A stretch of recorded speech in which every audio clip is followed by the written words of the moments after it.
Bonjour à tous, je me nomme Pichou et je vais vous montrer comment résoudre cet exercice. Ceci nous dit de vérifier que S est une relation d'équivalence. Pour montrer qu'une relation est une relation d'équivalence, il faut que la relation elle-même vérifie les trois conditions que je vais citer. Il faut qu'elle soit réflexive, symétrique et transitive.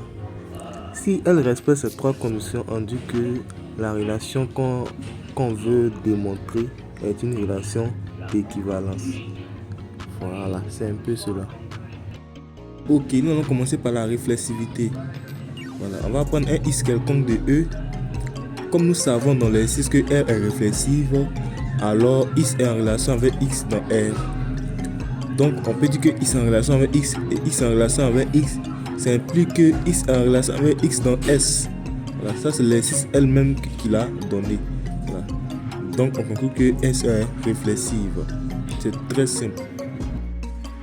Ok, nous allons attaquer la symétrie. Voilà, j'ai pris deux variables X et Y de E. Voilà. Je dis supposons que X est en relation avec Y dans S. Donc ça signifie quoi? Ça signifie que X est en relation avec Y dans R. Et ce symbole avait dit et Y en relation avec X. Ça c'est par définition. Ok, donc on peut conclure que Y en relation avec X et X en relation avec Y, c'est équivaut à Y en relation avec X dans S. Donc on peut tout simplement conclure que S est symétrique. Vous voyez, non, c'est très simple, ce n'est pas du tout compliqué. Voilà, c'est une affaire de logique. Ok, nous allons attaquer maintenant le cas de transitivité. J'ai pris trois variables X, Y et Z de E. Voilà, je dis supposons que X est en relation avec Y dans S et Y est en relation avec Z dans S. C'est-à-dire que ça implique que X est en relation avec Y et Y est en relation avec X.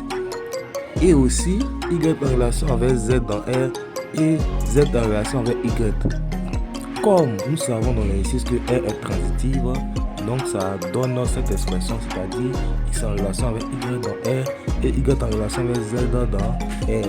Ça implique que X en relation avec Z, ça c'est la transitivité.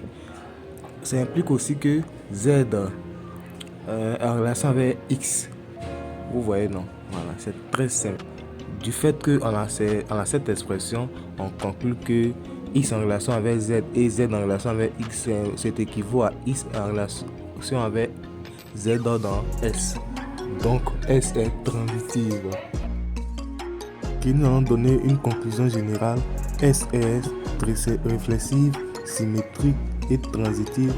Donc on peut conclure de façon générale que S est une relation d'équivalence. C'est très simple, c'est un petit exercice que bon, on peut dire c'est pour s'amuser. Merci d'avoir suivi et partagé la vidéo, likez et abonnez-vous.